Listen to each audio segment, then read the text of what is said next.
నమస్తే. ఇవాళ మా బాలాంబిక గురించి కొన్ని ముచ్చట్లు చెప్పాలి. మేము ఎన్నో ఇయర్స్ బ్యాక్ మా నాన్నగారు రిటైర్ అయ్యాక ఇస్రో డిపార్ట్మెంట్ నుంచి సో, ఈ ఏరియాకొచ్చామనమాట. మా నాన్నగారే ఫస్ట్ ఈ ఏరియాలో హౌస్ కట్టడం. ఆల్మోస్ట్ 8 ఇయర్స్ మేము అలోన్‌గా ఉన్నాం. కానీ మాకు ఎప్పుడు భయమనిపించలేదు. బికాజ్ మా ఇంట్లో అప్పటికే ఒక 5 మంత్స్ ల్యాబ్ ఉండేదనమాట. అది మా అన్నయ్య ఐబీఎంలో వర్క్ చేస్తున్నప్పుడు వస్తూ, వస్తూ మనం కూడా పెట్‌ని తెచ్చుకోవాలి అనుకున్నట్టు అనుకోకుండా తెచ్చేసారనమాట. అది ఆల్మోస్ట్ మా ఇంట్లో 9 ఇయర్స్ ఒక బేబీలాగా పెరిగింది. సో, అది ఉండడం వల్ల చుట్టుపక్కల వాళ్ళకి అంటే హౌసెస్ లేకపోయినా ఇది బార్క్ చేసినప్పుడు ఆ ఏరియా మొత్తం రీసౌండ్‌తో దద్దరిల్లిపోయేది.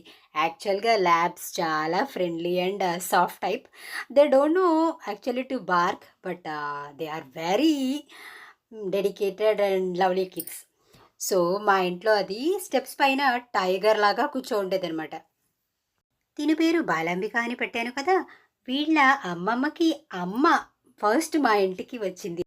బగళాముఖి గోమాతతో పాటు. ఫస్ట్ బాలాంబిక అని ఈ గోమాతని పిలిచాననమాట. వీళ్ళ అమ్మమ్మకి అమ్మ నుండి మాకు ఈ జనరేషన్ కౌస్ బాగా తెలుసు. మా పట్ల ఎంతో అభిమానం చూపుతాయి. చూడండి ఎలా చూస్తుందో. తిను వచ్చినప్పుడు తనకి ఫుడ్ ఇచ్చి, పూజ చేసి, వాటర్ ఇచ్చి, పలకరించినప్పటికీ what she will be expecting is నా హ్యాండ్‌తో తన ఫోర్‌హెడ్ టచ్ చేయాలి, ఇయర్ రబ్ చేయాలి అండ్ ఆ కొమ్ములు తాకాలి. నెక్స్ట్ కళ్ళు కాస్త సవరించాలి. చిన్న పాపలాగా ఎక్స్‌పెక్ట్ చేస్తదనమాట. సో, నేను కూడా అంతే. బుడ్డ తల్లి అంటూ ఎంతైనా మాకు చిట్టి పాపలే ఇవి.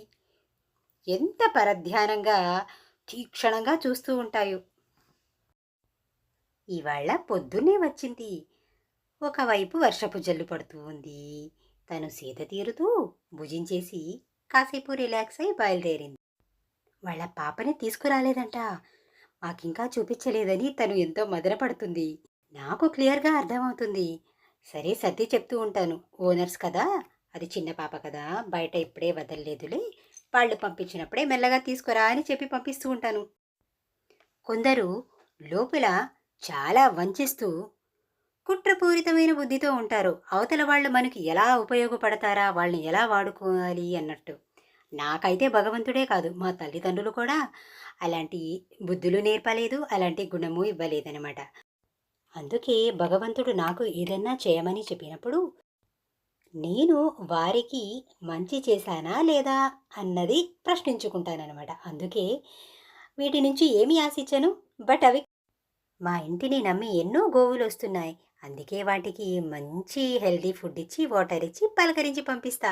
దిష్టి తగలకుండా పూజ చేసి, మరి let them lead a happy life అన్నట్టు పంపిస్తుంటాను వాటిని.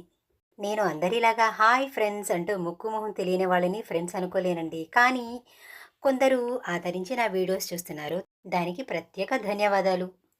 నా వీడియోస్ ద్వారా అట్లీస్ట్ గోపూజ చూస్తున్నారు అన్న ఆనందం నాది.